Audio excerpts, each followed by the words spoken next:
Ciri-ciri manusia pada masa pubertas.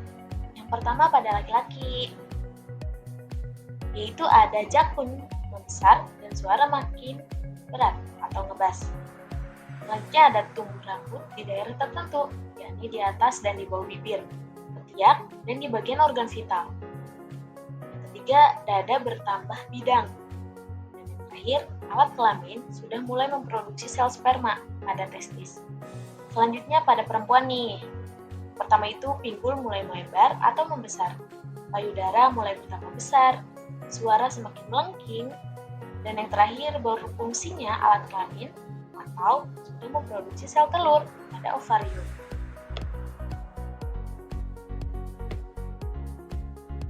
Selanjutnya, bagaimana sih pertumbuhan dan perkembangan manusia? Yang pertama itu dimulai dari masa pembentukan janin, lalu masa balita, yakni sejak bayi lahir sampai berumur 5 tahun. Yang ketiga, masa anak-anak, yakni masa manusia sekitar 5 sampai 10 tahun.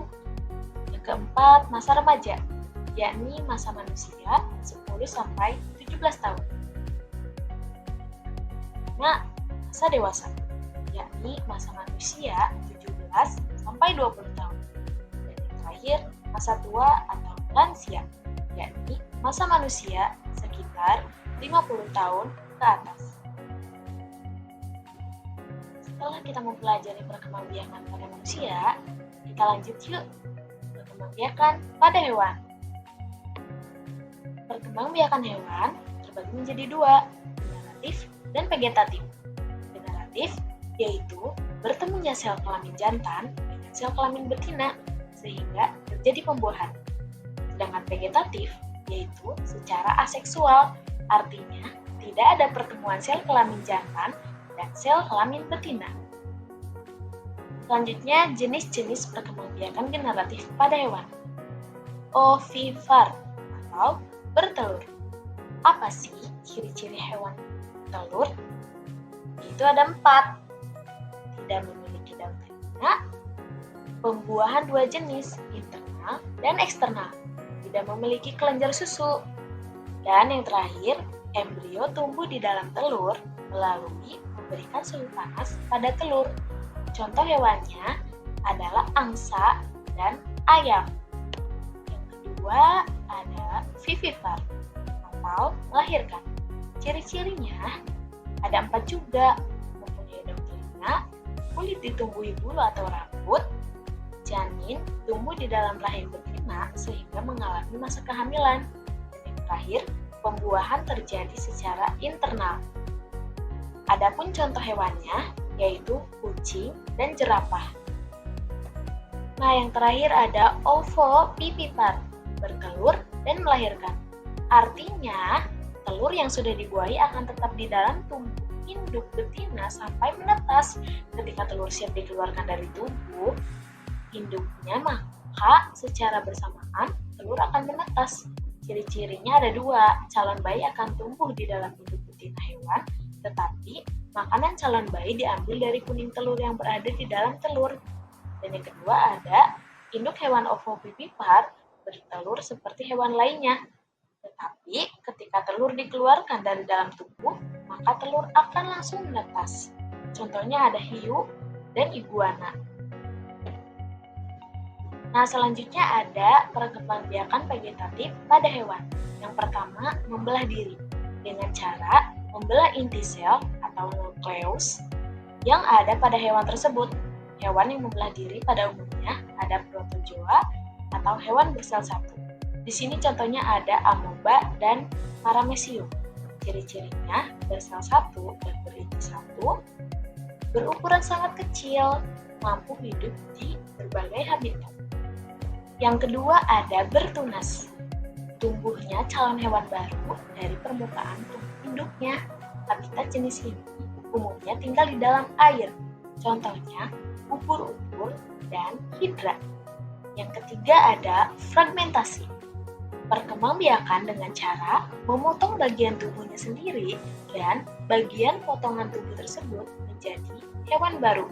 Contohnya ada bintang laut dan cacing palanaria.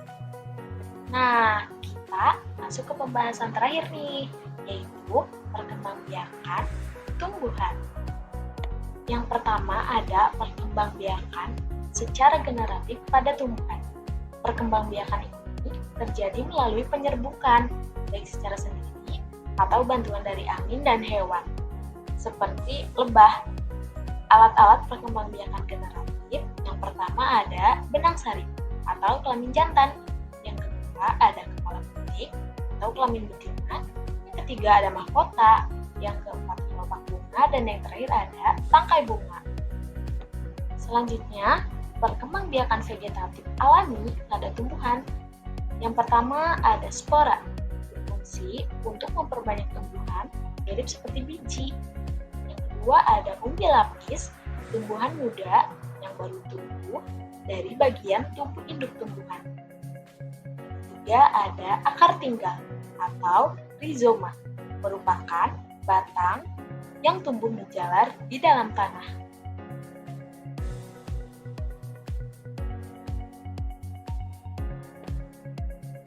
Yang selanjutnya ada umbi batang, batang yang mengembung dan tumbuh di dalam tanah, contohnya kentang.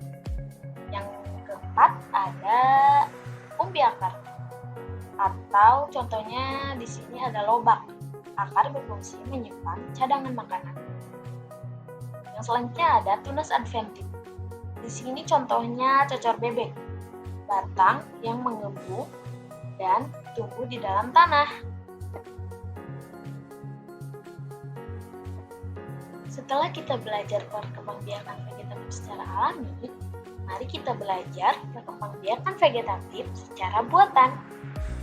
Yang pertama ada mencangkok. Kelebihannya berbuah lebih cepat dibandingkan ditanam dari biji dan memiliki sifat yang sama dari induknya.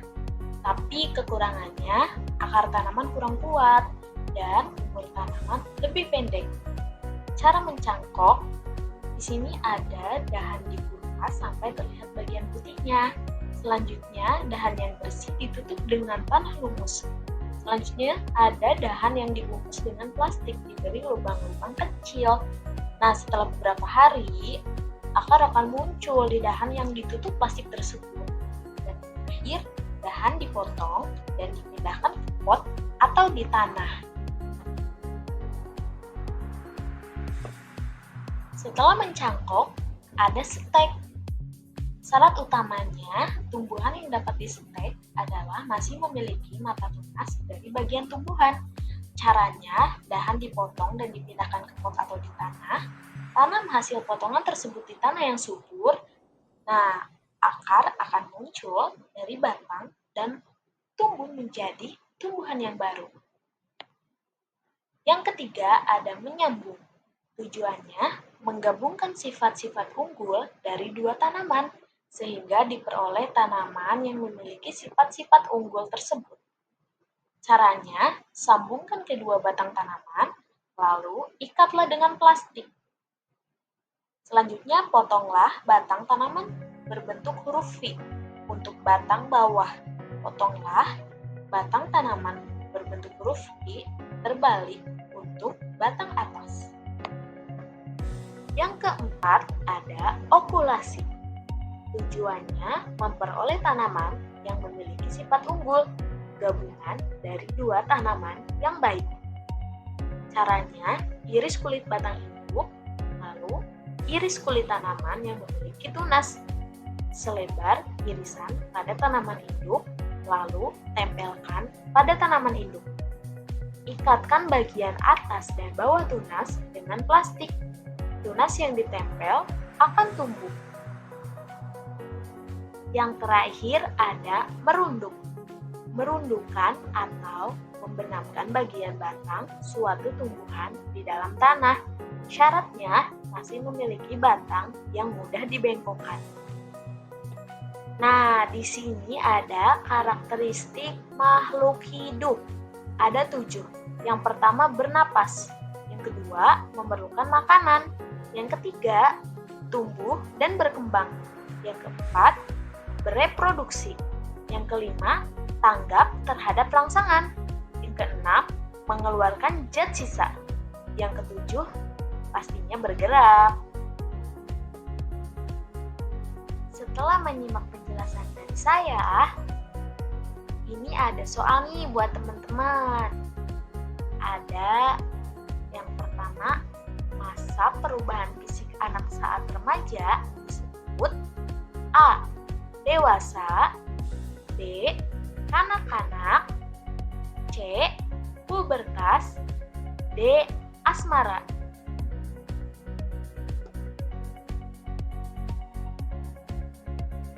Nomor 2. Manusia berkembang biak secara A. Beranak, B. Bertelur, C. Beranak dan bertelur, D. Bertunas. Tanaman cocok bebek berkembang biak secara A. Spek, B.